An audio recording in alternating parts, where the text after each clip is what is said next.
If you've been playing games for long enough, chances are that you've built up some allegiances over the years. For example, Daytona or Ridge Racer? For me, Ridge Racer. N64 or PlayStation? N64. Street Fighter or Mortal Kombat? Street Fighter. Tekken or Virtua Fighter? Well, neither, because I like Dead or Alive.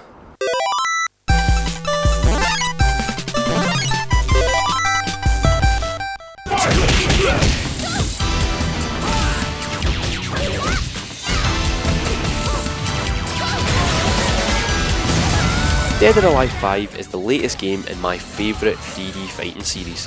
I've always loved the fast-paced fights kept on a knife edge by that brilliant counter system, so I've been waiting for this one with high expectations, and luckily it's not pish. It's very, very, very not pish actually. The most important thing in any fighting game is of course the fighting system, and DOA 5 adds just enough to the existing recipe to make a nice twist on a classic dish without spoiling it. Fights are held together with a paper, scissors, stone system, where counters beat strikes, strikes beat throws, and throws beat counters. The system's been tweaked but almost completely unchanged over the years.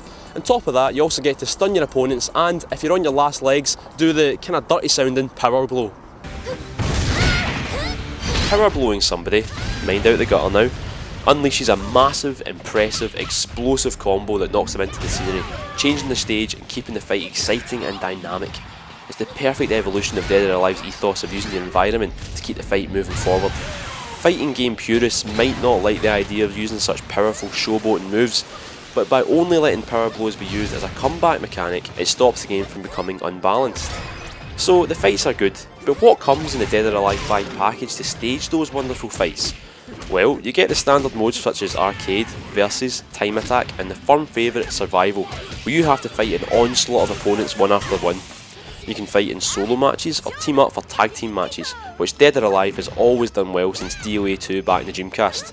Oh, and you can play online as well, obviously, but a stranger bet me online and messaged me straight afterwards to slag me off, so I'm using that as an excuse to never ever go back.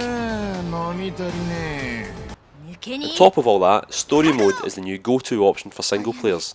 This is a mammoth 70-fight marathon through a confusing, ever-expanding timeline.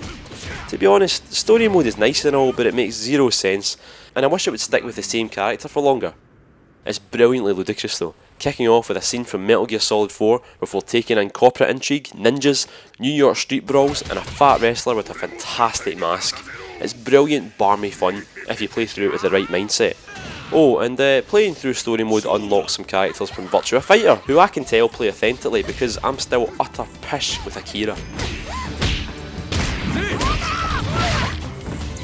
So, Dead or Alive 5 is a great continuation of one of my favourite fighting game series. The fights are exciting, the stages are explosive and interactive, and just like always, it's a joy to play after all these years of waiting for a new DOA game.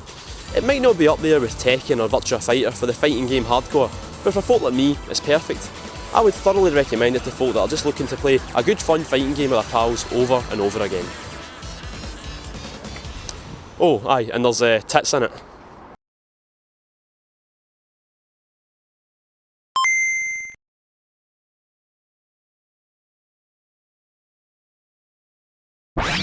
You